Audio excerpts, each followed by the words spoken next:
Coming up on Naperville News 17, Little Friends weighs the costs of their options to stay or go. Our city remembers those who lost their lives in the September 11th attacks. And a man who's let the good times roll for over 60 years.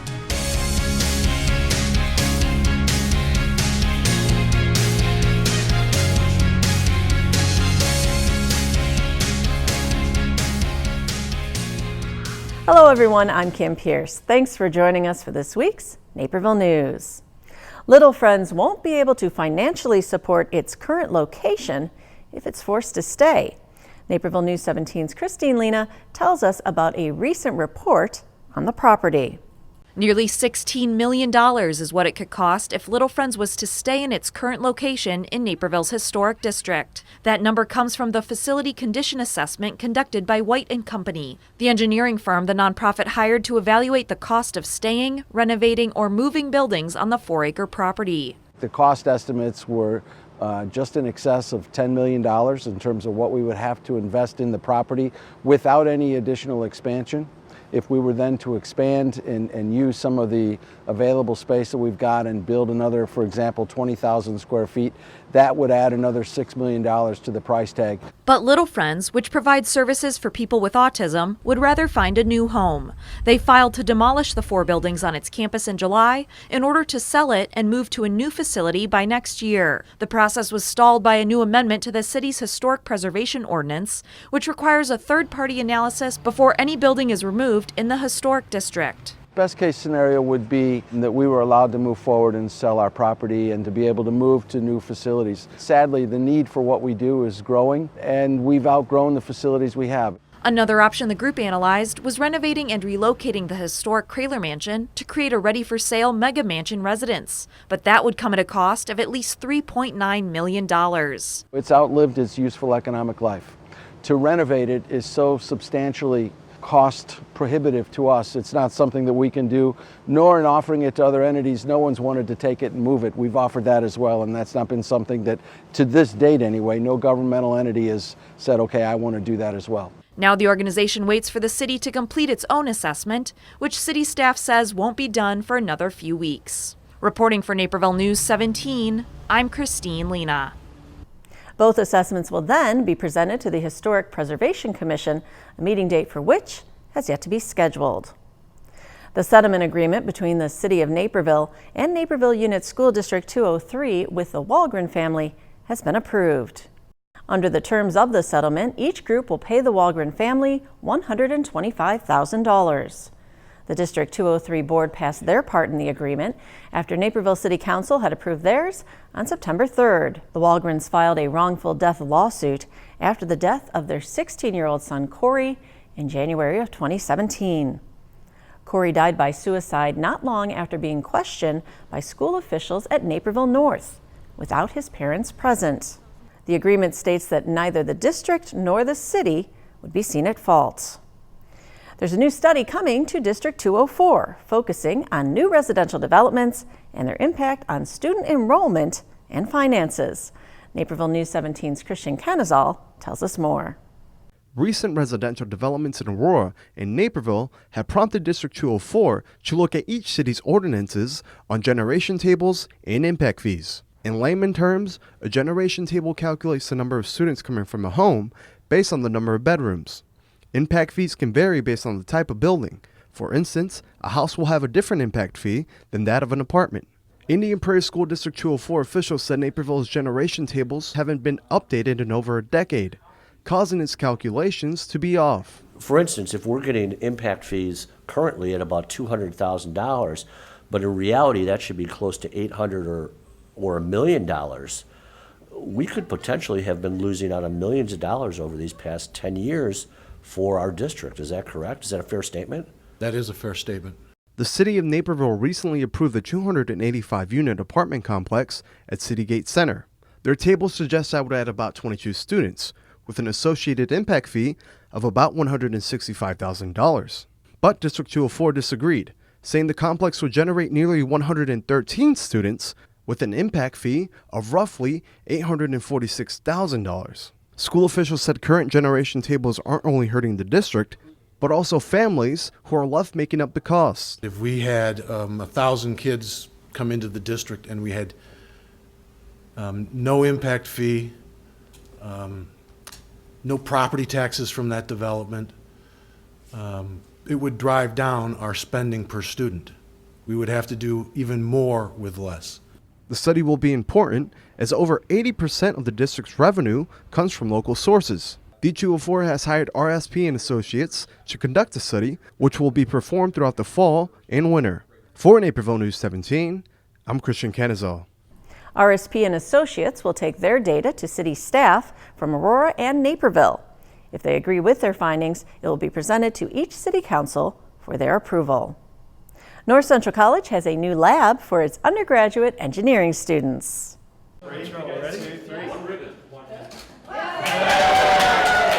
The college celebrated the opening of its new Molex Advanced Electronics Lab with a ribbon-cutting ceremony.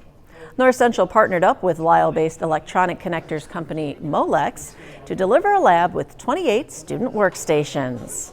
Molex was kind enough to provide the funding for the core equipment that will be available at each workstation in the lab, but they're also supplementing it with, in some cases, quite expensive pieces of equipment that will be stationed around the perimeter of the lab to give our students exposure to things that many students don't ever get exposure to at the undergraduate level.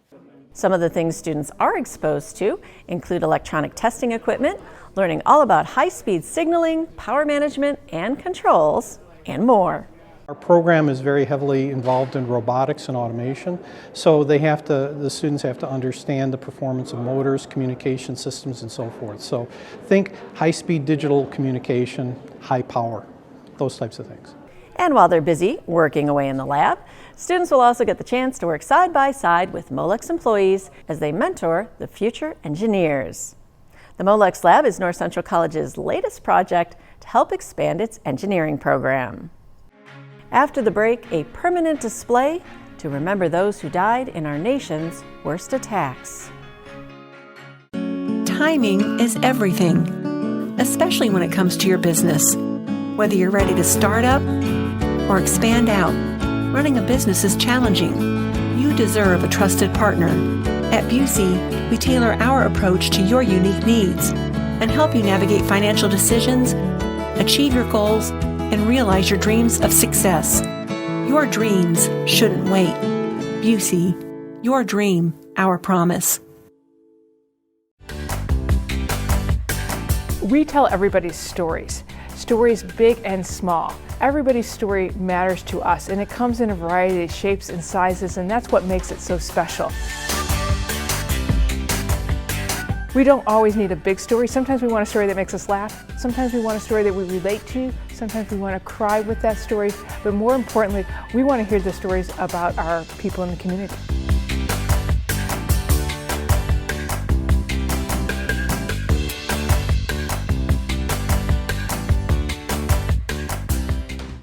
Naperville honored those who lost their lives 18 years ago on September 11th.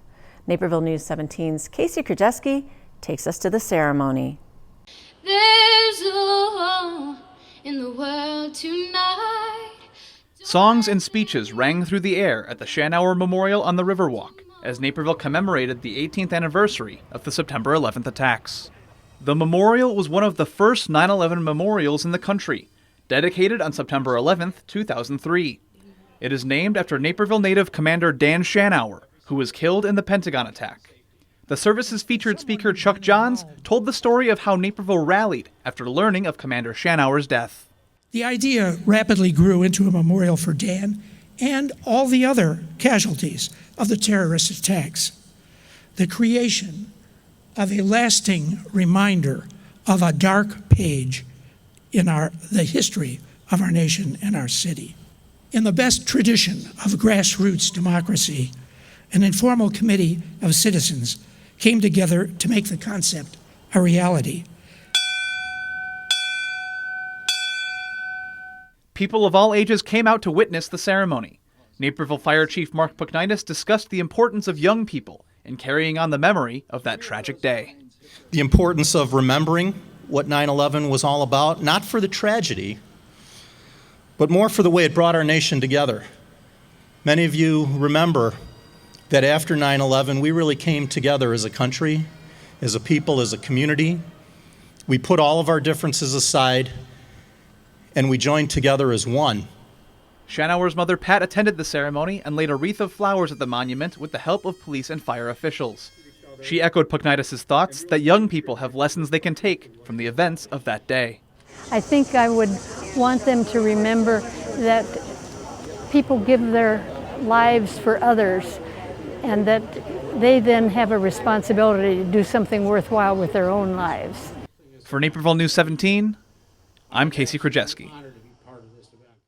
The words "freedom isn't free" are carved into the Shanauer Memorial, taken from an essay written by Shanauer 4 years before his death. The 9/11 attacks were also remembered at Cantini Park. A ceremony and special exhibit paid tribute to the victims of that fateful day. Our own Christine Lena has more. The nation was scared, and understandably, and we just wanted to help. That's exactly what Chicago Fire Battalion Chief Patrick Maloney did 18 years ago. We arrived on September 12th. It was late. We were driving across the Washington Bridge of New York. We could see the smoke billowing in the distance. In front of the crowd at the 1st Division Museum at Cantini, Maloney recalled the story of how he assisted in search and rescue missions at Ground Zero following the September 11th attacks on the World Trade Center. As a nation, we are able to bend, but we're never broken. That is our proud nation. The ceremony served as a dual purpose: to honor those first responders who put their lives on the line on 9/11,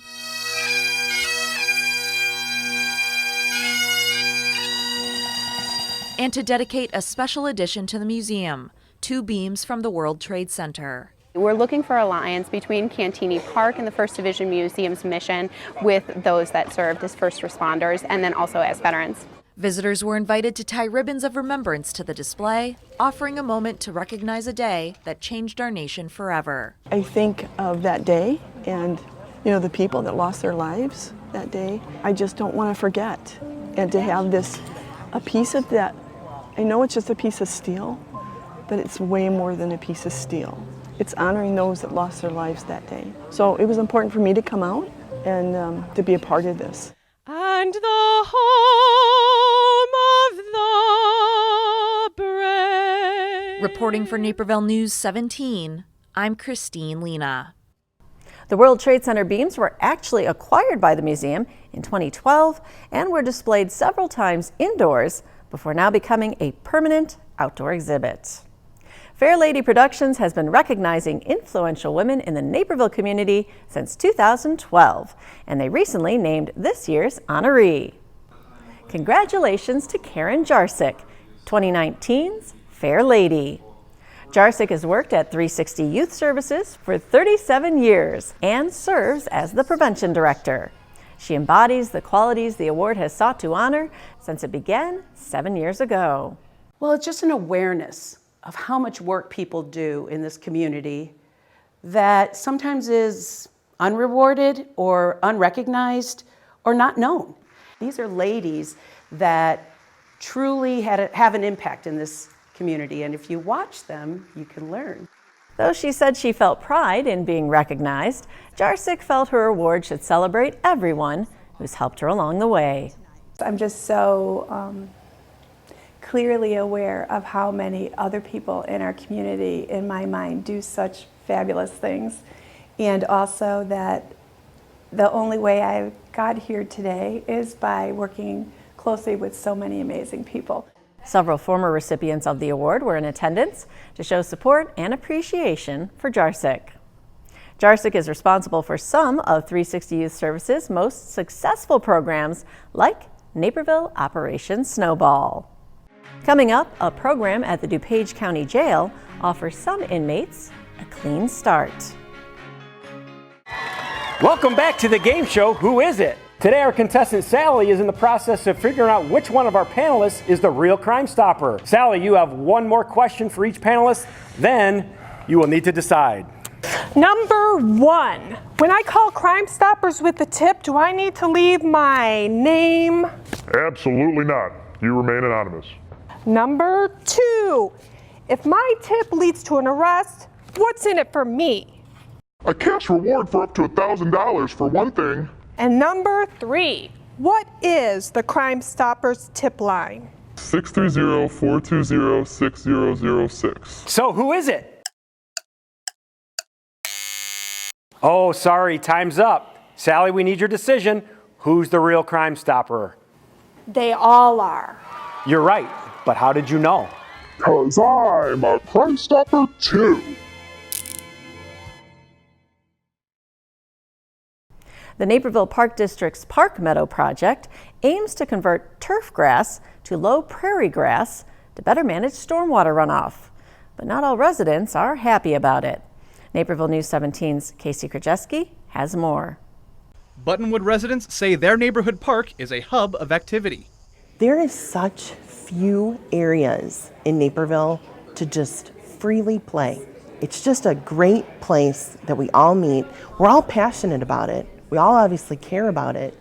The Naperville Park District has named Buttonwood Park as a part of the Park Meadow project. This means part of the 3.5-acre space will be turned into native prairie grasses that do a better job retaining excess water. Park District staff say that was the original purpose of the park. The fact is, this is less than 10% of that basin, and it's a basin, so when it's dry, yes, you can go ahead and recreate, but when it's not, it's hard for us to mow, and it takes us a while to get in there and take care of that. Though the project initially planned to convert the 2 highlighted areas of the park into low prairie grass, Buttonwood residents strongly encouraged the Park District to remove the park from the plan altogether. While Park District commissioners voted 4-3 to move forward with the project, they did reduce the impacted area to include only the space south of the playground. Yet, many residents were still disappointed in the attempted compromise. I have to honor the 200 signatures that we received on that petition that vehemently opposed the native grasses to be planted in Buttonwood Park. And so it's a big disappointment today. For Naperville News 17, I'm Casey Krajewski. 16 other parks have been identified for the Park Meadow Initiative, details of which are available on the Park District's website. What started as a social media campaign has become a new way to give teens a voice. Our own Christine Lena tells us about the Alive Center's new podcast.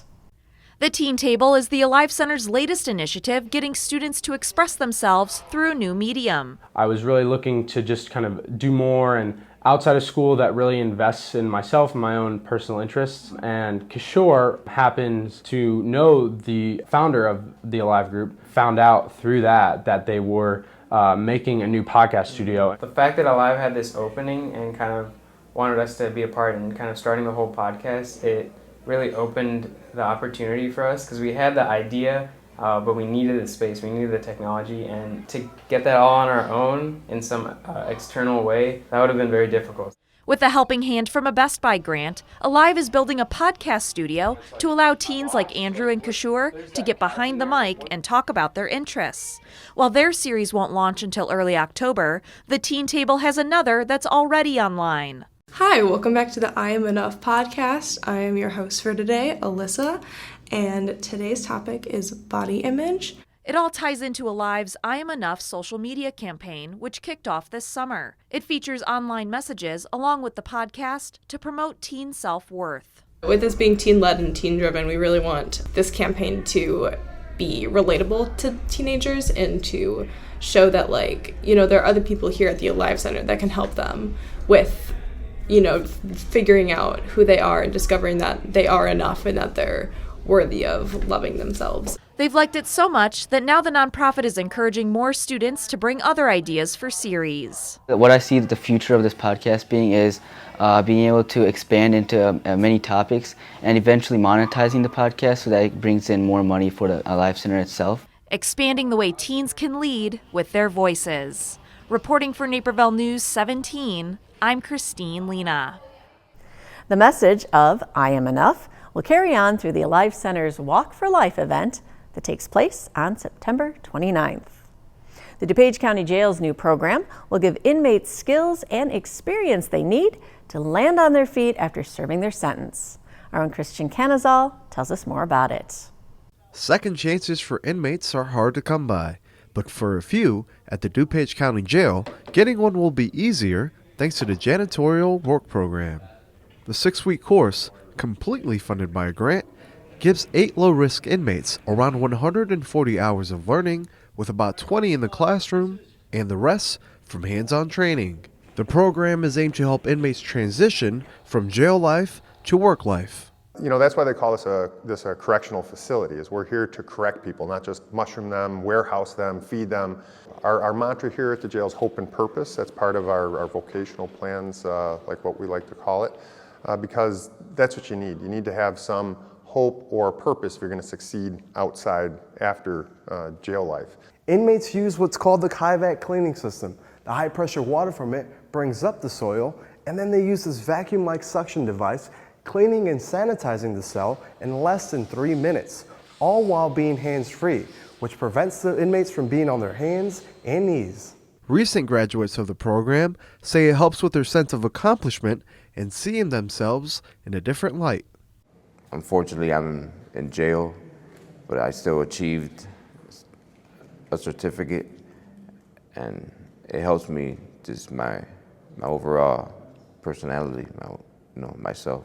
Gave us a chance to look at our lives as productive members of society, not only, the criminals that we are looked upon as. Current program participants say the previous class gives them motivation to complete the course and better their lives. I've been struggling with addiction my whole life, so 10 years ago when I came to this county jail, they didn't offer opportunities like this. The last sheriff didn't offer this stuff. So, seeing people like that, doing it, it's kind of like, maybe this can benefit me, and, maybe it's another thing for me to stay away from drugs and alcohol. Program graduates receive a certificate from the Cleaning Management Institute, and WorkNet DuPage Career Center will help them find a job.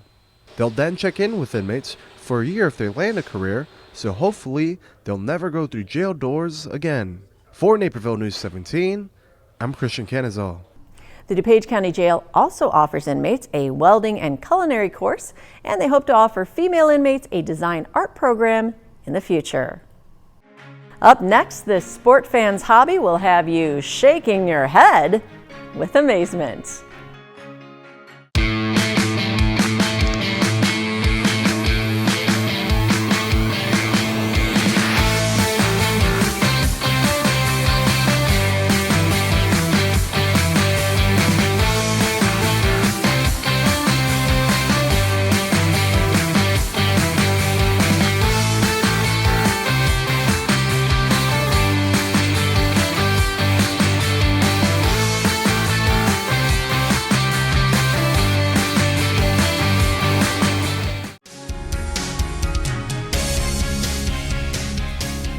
I'd rather not count up the man hours spent just standing in a line. Lifelong Napervillian and sports reporter here at NCTV 17, Ryan Risky isn't talking about movie lines, roller coaster lines, or even the DMV.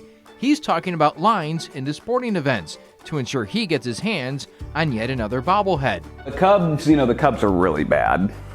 In 2012, lost over 100 games. And they had a Castro bobblehead day, and at the time he's, really the only player people liked, him and Samardzija.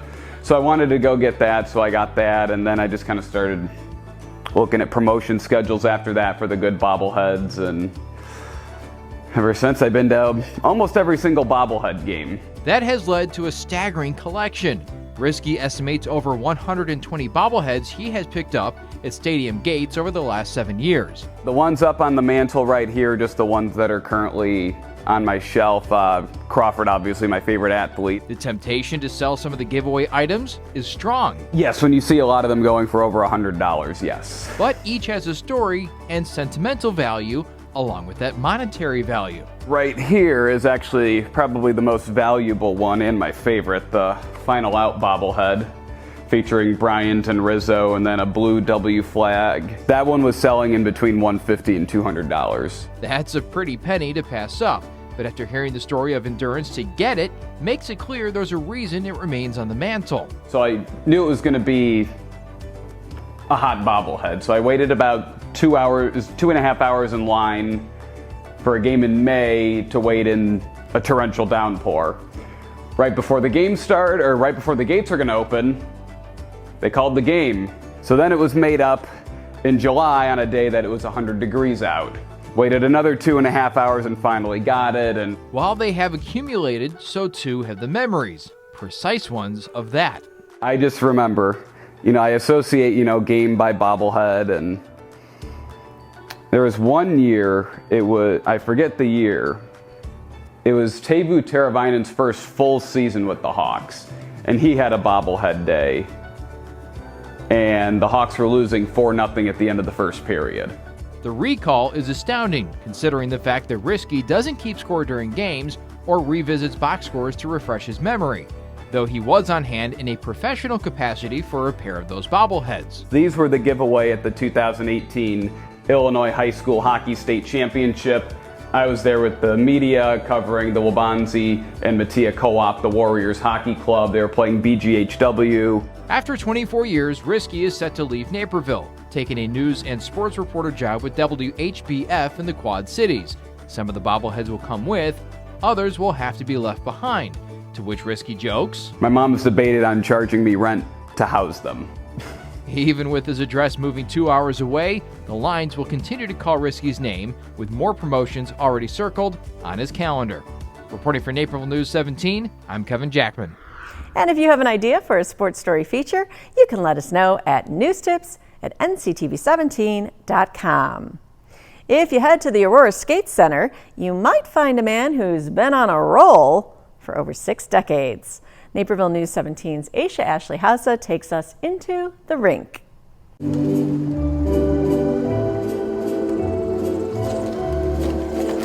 For this skater, roller skating isn't just a hobby. This year, Roger Wampak and his partner Penny Marshall glided their way into the 2019 USA Roller Sports National Championships and won 3rd in their division. We enjoy it. And people see that passion and that enjoyment, and sometimes that's a little bit more enjoyed than the athleticism. I'm an old man, it's kind of hard to keep going. But he's kept going for 63 years at the Aurora Skate Center, which has been his skating home since 1956. I'm still on skating for the 63 years because I love to skate. And through the years, there's been different owners and managers and attitudes towards competitive skating, but somehow I've weathered the storm and I'm still here.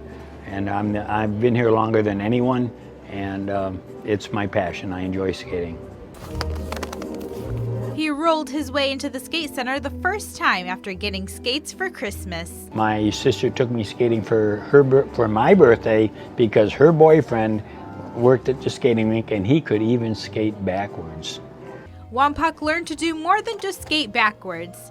Since that first time, he eventually became a coach and skated competitively. After a while, he continued coaching, but ended up leaving competitive skating 49 years ago until returning 5 years back. I came back because I went to Nationals, and at the practice rink, I was watching this woman skate. I started crying, and I said, I want to skate again. Lacing up those skates to compete was the right choice, and it doesn't seem like he'll be putting away his skating shoes anytime soon. What my wife said to me the other day, you're not ready to quit yet. Competitive either, so I need something to do. I couldn't stay retired and be at home all the time. Reporting for Naperville News 17, I'm Aisha Ashley Hausa. And that's what's happening right here in your neighborhood, Naperville. We'll see you next week. Until then, you can catch up on local news by signing up for our NCTV 17 news update, delivered right to your inbox Monday through Friday. Sign-up information is right on our website, nctv17.com. This week's Naperville News 17 is brought to you in part by the following sponsors.